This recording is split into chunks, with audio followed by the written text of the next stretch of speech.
President Trump's ready for all-out war with investigation-crazed Democrats on Capitol Hill. And I have been the most transparent president and administration in the history of our country by far. Now the House goes and starts subpoenaing. They want to know every deal I've ever done. Now Mueller, I assume, for $35 million, checked my taxes, checked my financials, which are great. Well, we're fighting all the subpoenas. Look, these aren't like impartial people. The Democrats are trying to win 2020, but they should be really focused on legislation. If you want to litigate, go after the DNC, Crooked Hillary, the dirty cops. Trump's fighting back against an avalanche of Democratic subpoenas, including one calling for former White House counsel Don McGahn to testify about the Mueller report. Trump also saying that if Democrats do decide to impeach him, he'll fight it all the way to the Supreme Court. Democrats responding by ramping up their rhetoric. Here's Nancy Pelosi. It's not about politics. It's about patriotism. It's an existential threat, this administration, to our democracy in terms of our Constitution. I do believe that impeachment is one of the most divisive forces, paths that we could go down to in our country. But if the path of fact-finding takes us there, we have no choice. But we're not there yet. And Maxine Waters, who's been screaming about impeachment for 2 years, is as unhinged as ever.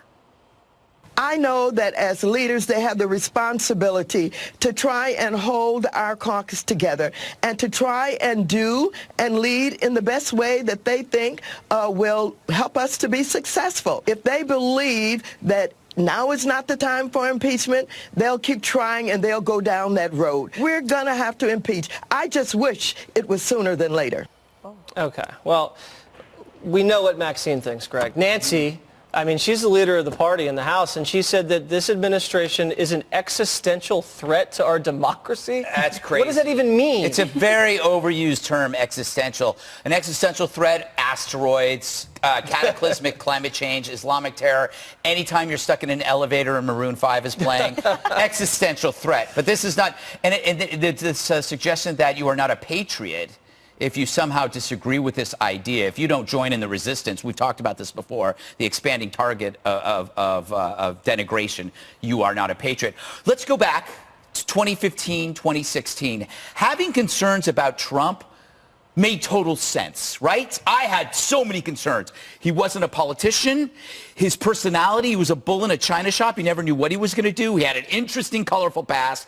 And plus, you had all these other options. You had good options in the Republican Party. You had safer options. It didn't turn out that way, but concerns made common sense. Now, people are having the same concerns 3 years later. None of their fears have materialized. He has not started any new wars. In fact, he has tried to shrink our military footprint. He has not destroyed the economy. We have a booming economy. We have the lowest unemployment in modern history. He's helped minorities and women in that world. So when you see this kind of panic going on, all you can think about is, it's okay if you're a Democrat. I get it. It's team sports. That's what you do. But if you actually believe this stuff, I would say like a never Trump Republican, it's emotional and it's irrational, it's stupid, and that's all I got to say. Juan, where do you think the Democrats stand right now on impeachment? It looks like they're pretty split, but no one can actually name the crime that they're impeaching him for. We're talking about broad things like a threat to democracy. That's not going to stick. That's not what we're talking about. What are we talking about? I'm alarmed that you don't realize that they're talking about obstruction of justice. But how did he do that? Oh, gosh, he tried to tell Don McGahn, and this is the point of great concern right now. He told McGahn to fire Mueller. So he didn't fire Mueller? No, McGahn apparently disobeyed his order. Now, Trump says nobody disobeys his order, but we've seen a litany of these kind of cases. So wanting to fire someone, which he has every right to do under Article 2, wanting to fire someone is obstruction of justice? Wanting to stop this investigation. This is something that I hear sometimes. So wanting, wanting he calls up his lawyer, Don McGahn, and tells him to have the Attorney General fire Mueller because of conflict of interest when there was no such thing going on. And McGahn saves him, because it would have been an absolute fiasco. But how was he obstructing Well, let me anything? just say, I mean, even the Wall Street Journal this morning just said, they believe McGahn. Now Trump is saying McGahn's not telling the truth. They say, you know what? Trump lies just so much, and it undermines his own credibility in so many ways. That's the Wall Street Journal conservative editorial page this morning. But let me just say, there's so many instances like this. Greg says, oh, you know, things are going so great. Forget about normal Republican positions on things like lowering the deficit or not having all these trade tariffs or not undermining democracy. How's the country going so far, Juan? I don't think that's going How's so the well. I economy think going? that's why people are concerned. You don't have any evidence And to you also say, Greg, oh, he's the most transparent president ever. If he's so transparent, why is he trying to stop Don McGahn from testifying? Because enough is enough. Oh, He's given enough is over enough. 1.4 million documents. Everyone has testified. He delivered written answers. Oh, yeah. Mueller looked at his taxes. There's nothing there. Why are the Democrats continuing to push this issue when they know that Mueller saw everything he needed to see? All you can do is shout, because he wouldn't even talk to Mueller. He did not testify for Mueller. Yeah, but he the gave bigger written point, responses, the Juan. point right now is that the Democrats are going to subpoena so much information. They're going to, I guess they could hold McGahn in, you know, contempt of Congress if he refuses to testify. But what the president and the White House are doing is basically slow walking it and saying, you know what, we're Stonewall, we'll slow walk, we'll end up in the courts, but we will not cooperate. That is not They've transparent. already cooperated fully. Mueller actually said that they had full cooperation. And right now, these two people, McGahn, Trump, special counsel, they're all under the executive branch. I mean, there's no reason that they can't just claim executive privilege and say stuff. Because they didn't claim it earlier. They can claim it whenever they want. Oh, no, they can't. Why? Yes, they can. They will. They will. Watch. Privilege. Watch. Because he didn't say that when it was about McGahn testifying I'm trying to to Mueller. ask Emily I'm about just saying it's obvious. Here's what the president has on his side if he claims executive privilege for himself or McGahn moving forward. Time and enforcement. What I mean by that is that subpoenas and orders of contempt or being held in contempt expires with that congressional duration. Exactly. So all the president has to do is get to January of 2021. And also, it is the courts, unlike the Supreme Court's role in impeachment, which is zero, obviously, for claims of privilege or for subpoenas or contempt, they do play a part. So he can absolutely string it out. And I think that's a really powerful tool because at the end of it, it will be him and McGahn that shines rather than Congress, who has nothing to show for it. Okay. And Hillary Clinton, who did not win the presidency in 2016. She's written an op-ed. Fox News alert. She's written an op-ed in the Washington Post, I believe. Yes. Have you read it? I skimmed it right before because it posted about 4:55 p.m. Basically, she's saying... whoa, Greg's got glasses on. Look at those things. These are my new glasses. Those are sharp. I was waiting for somebody to notice. I like it. Well, Professor Gutfeld, yes, Professor Gutfeld.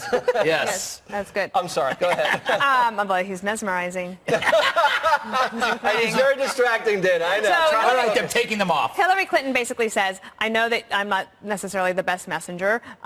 Yes, I obviously lost, and I think it is due to Russian interference, but I also speak as a former senator and a former Secretary of State, and Russian interference is a big problem, but she's saying that Congress should basically go as far as they can to fill in the gaps of the Mueller report. So that's the Hillary Clinton What angle. gaps were there? I mean, You know what I'm was not here to interesting? answer that. I know. I'm pondering myself what gaps there were. He was there, I think, 2 years, and it cost $35 million. I think it was pretty exhaustive. Bernie. Yes to that. What I thought was interesting was how she closed it, which basically said the most important part, the vital role, is what the citizens play. And she used that to say, so therefore advocate for an impeachment proceedings rather than electorally, which, as we all know, how that happened and benefited her.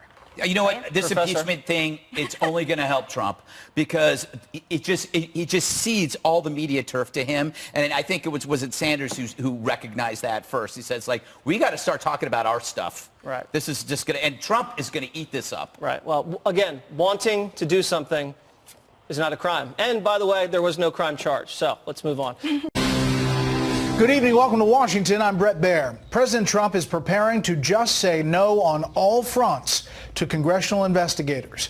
The president says he will fight all subpoenas issued by House Democrats who are pursuing obstruction of justice accusations following the release of the Mueller report. Chief White House correspondent John Roberts starts us off tonight from the North Lawn. Good evening, John. Brett, good evening to you. And the administration has already begun that fight, so far refusing to comply with 2 subpoenas. But the big one, and one that could end up in the courts, involves testimony from a former White House official with a treasure trove of information. Leaving the White House for an opioid summit in Atlanta today, President Trump said Democrats can forget the idea of hearing testimony from former White House counsel Don McGahn. But we're fighting all the subpoenas. Look, these aren't like impartial people. The Democrats are trying to win 2020. The chairman of the House Judiciary Committee says the White House has no grounds on which to refuse the subpoena, that he wants to talk to McGahn about topics the White House already allowed into the public domain. In a statement, Gerald Nadler saying the moment for the White House to assert some privilege to prevent this testimony from being heard has long since passed. President Trump argues that, apart from himself, Robert Mueller was allowed to speak with anyone in the administration he wanted to, and that the Democrats only want to relitigate the investigation through a partisan lens. Well, the subpoena is ridiculous.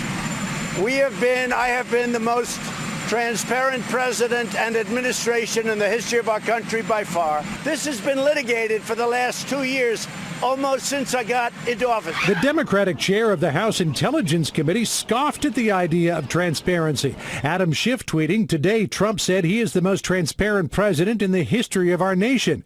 If by transparent he means opposing every request for documents and testimony by Congress and obstructing Mueller's investigation, then I don't think that word means what he thinks it means." The latest shot fired in the subpoena wars, a letter from the DOJ to Elijah Cummings, informing him that justice would not comply with a subpoena for John Gore, the head of the department's Civil Rights Division, to appear before the House Oversight Committee. Cummings fired back, "This is a massive, unprecedented, and growing pattern of obstruction." Cummings wanted to talk to Gore about the proposed 2020 census question about citizenship.